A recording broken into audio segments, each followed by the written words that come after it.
Hey, what's up, guys? Alright, so we got a nice colored cover page with all the character rankings for, I guess, the latest poll in Japan. And for the most part, these characters pretty much rank up exactly where you expect them to rank up, with Yuno, Asta, and Yami basically ranking up in the top three. And then everyone else falling pretty much exactly where you expect them to fall, or at least around there.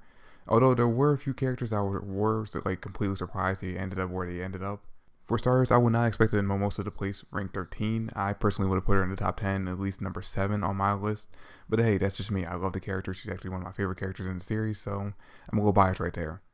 I also didn't expect Nozel to be ranked to the top 10. I just honestly didn't think, people love this character that much. But hey, I can understand it. He's a pretty cool character. I can understand him being ranked this high. So, I can look past that. Now, this right here, this was the biggest surprise for me with the rankings. I did not expect Seki, Mr. Haha himself, to end up being ranked 20th. I personally would not even have put him in the top 30. But hey, I guess there's a lot of fan love for this character. I mean, I don't get it, but hey. Okay, so the chapter starts off literally where the last one left off, with Magna and Luck facing off, ready to start round 2. And we get to see Luck in this, alright, so we always see Luck basically turn his boots into, turn electric boots on, those electric claws that he has, and that's basically his battle mode. In this chapter, we get to see him fully decked out in a suit of armor, a full electric suit of armor with even horns on his head. And it just looks totally badass. I hope we actually get to see more of this later on after he takes control of his body back from the elf, and we'll see him fight on the good side again. I hope to see this battle armor again. But anyway, now that Luck's fully transformed, he basically tells Magna, hey, now that I'm serious, you are not going to touch me again.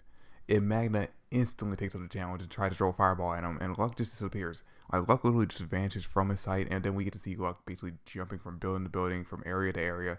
He's basically just showing them exactly how fast he is, and that the fact that they are not going to be able to touch him again. And as soon as Magna loses sight of him completely, we get to see a scene where it looks like Luck actually killed Magna. We actually get to see Luck drive his claw through Magna's chest for what it looks like.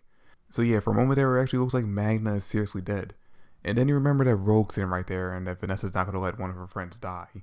So of course Rogue actually rewrites time, basically just, erases the whole thing and basically makes it so that Luck actually misses the attack. Now this elf inside of Luck, he's not an idiot. He knows exactly what Rogue's powers are, but he also knows that it takes up a lot of mana for Vanessa to be able to use that ability. So he basically just comes up with a plan and says, hey, I'm just going to keep doing this until you run out of mana, and then I'm actually going to kill you guys for real that time. And I guess that's exactly what he ended up doing. I don't know. We actually don't even get to see him actually fight the two of them. We literally just cut to the next scene where he's basically holding Magna up in the air, down for the count. Vanessa's taken out already. Rogue's barely hanging on there. And we get to see Luck basically gloating to the two of them right before he's about to kill them both and saying, hey, I told you guys I was going to win. And this is when we actually get to see, alright, the rest of the chapter, the rest of the time we actually get to talk to Magna, or we get to see Magna and Vanessa, is literally the two of them basically trying to get Luck to take control back of his body. They're both basically telling him, hey, get the fuck out of Luck's body. Magna's basically challenging Luck to a fight, saying, hey, take control of your body so we can fight one-on-one, not, this asshole. And the elf inside of Luck basically just tells him, hey, no matter how strong your connection is, he actually literally goes crazy for a little bit and starts laughing maniacally. And he tells him basically, hey, I don't care how strong you think your connection is with this guy. It doesn't matter, no matter how strong it is, it's not going to be able to break the spell. It's not going to be able to break the reincarnation. And then we actually get to see Luck from one eye is actually crying. That classic thing where if someone's being controlled by somebody else and they're fighting for control again, and they're in a sad moment and they start to cry from one eye. Yeah, we get that from Luck, which is really surprising because you don't see Luck cry often. Even in his flashback when he saw his mom die, I don't think we even saw him cry then. But the fact that he's crying now about the fact that he's killing a friend, I'm not saying that's wrong, but it's it's unexpected. So once the elf realizes exactly what's going on and the fact that Luck is actually fighting for control back of his body, he's like, alright, shit, I need to end this now before they actually convince him to get out of here. So he goes to attack Magna and kill him, and I guess he actually did kill Magna, but we don't get to see it, because right when he's about to attack, Vanessa uses Rogue's ability one last time, and Asta out of nowhere shows up and basically negates the attack and jumps in the way to basically fight Luck one-on-one in order to save him. Okay, so I gotta admit, when I first read this, I was a little bit annoyed that Asta, came out in his plot armor to save the day. Because, I wanted Magna to do it. I wanted Magna to be the one to rescue his friend from the control of the elf. And for their connection to basically be what Luck needs in order to break free from the control of the elf. But you know what? After I thought about it again, and after I reread the chapter, I realized that, this is okay.